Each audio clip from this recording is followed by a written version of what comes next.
In this video, we'll be talking about why cheap leads actually cost you more money in the long term. You may have heard this before, cheap leads cost you more, but I'm going to exactly break down how it costs you more so you actually understand, so you can take the actions and the steps to stop attracting these cheap customers, which actually costs you more than paying more for advertising and attracting the higher quality lead. So let's say a cheap lead is equal to 10 bucks. The cost per lead is $10. So this lead didn't answer the phone. This lead could have a wrong phone number, quote over the phone. They're looking for a quote over the phone. And in other ways, they might just not be serious. You know, they're just searching around with no intentions of actually going ahead and purchasing something. That's the first way a cheap lead can have all of these issues. Don't get me wrong, an expensive lead can also have these same issues. However, a cheap lead more often than not has these characteristics. So let's go into the next one. A cheap lead also has these additional problems. For example, this first category, we will name it as no answer. The next category is no sale. So a cheap lead no-showed. They didn't turn up for the appointment that you booked with them, or they didn't answer the door when your technicians arrived at their property. They have a low budget, so once you gave them an on-site quote or a quote over the phone, once you're speaking to them, they didn't have the budget. And also, they could just be shopping around, you know, over the phone, hey, just wanted to get someone to turn up to my house and give me a quote, but they're not actually interested in going ahead and purchasing something, and they're just not serious again. And they're price sensitive. So they wanted a price, they are interested in going ahead, but they just want the best and cheapest price available. Very, very normal. And at the end of it, they are trash for your business. $0 in revenue generated for your business. This is why this $10 lead looked good on paper, but at the end of it, you were only able to generate $0 in revenue.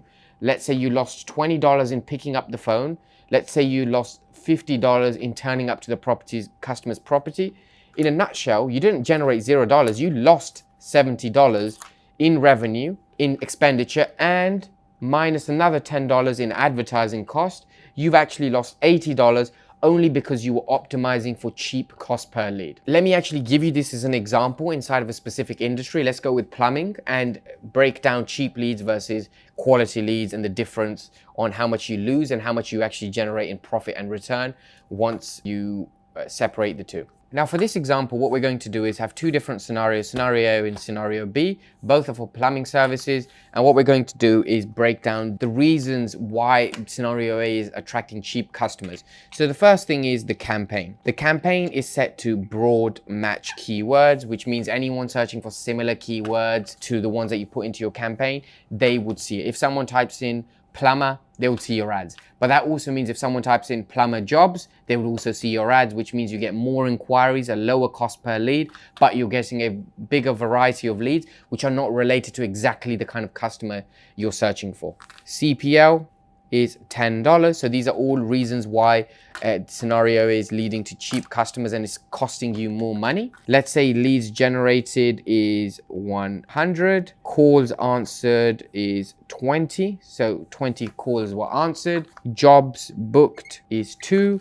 Jobs complete, it's 1. And let's say the revenue associated to that is $300 from that one job booked. So your CAC, which is how much it costs you to get this paying customer, is how many leads multiplied by how much it costs you to get every single lead. So it's $100 times by 10, which means $1,000, which means it costs you $1,000 to get $300 in revenue, which means you've made a loss of $700 on this customer.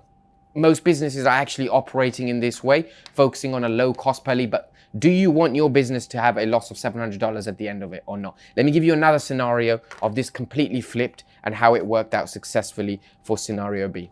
I'll use a different color so you can see the differences. Scenario B, which is successful, the campaign is set to exact and phrase match keywords, which means if someone is searching for plumber leaking tap, they'll see your ads. If they search for plumber jobs, they would not see your ads, so you do not get those low quality inquiries. Let's say your cost per lead is equal to $50. You had the same ad spend of $1,000, so the number of leads you generated was 20 leads. So instead of 100, you're generating actually 5 times less leads. You've had 18 calls. You had jobs booked, which was 12, and jobs complete, let's say 8 jobs booked complete. Let's say the total revenue generated was $4,000. from those 8 customers, which means it's $500 revenue per customer. So you've generated $5,000 from an ad spend of $1,000. Now let's calculate what the CAC is for this. So we spent $1,000, we generated 8 customers, which means your CAC is $125. On the left-hand side, scenario A, the CAC, as you can see, was $1,000, whereas now it's only $125 in order to generate a paying customer of $500. So it's costing you $125 to generate $500 in revenue. Whereas on this scenario, on scenario A, which most businesses are focused on with a low cost per lead, is they spent $1,000 to only get $300 in revenue. Whereas scenario B, they spent $125 to generate $500 in revenue.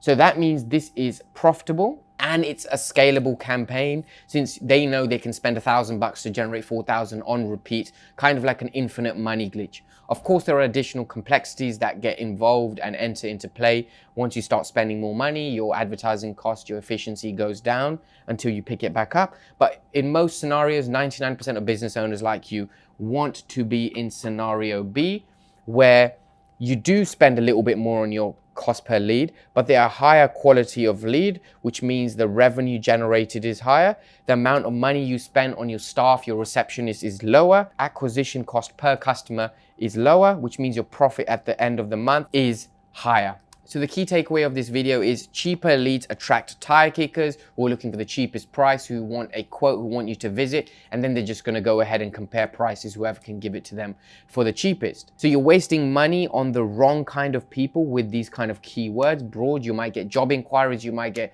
people looking for unrelated services. And the last thing is quality leads might cost you more upfront, but to get a higher revenue, you have to pay a higher cost per lead who is a customer of a higher quality. I hope this video makes sense. I hope you got a lot of value from this video. If you did, don't forget to subscribe. And if you have any questions, comment them down below and I'll answer them within 24 hours of you commenting down below.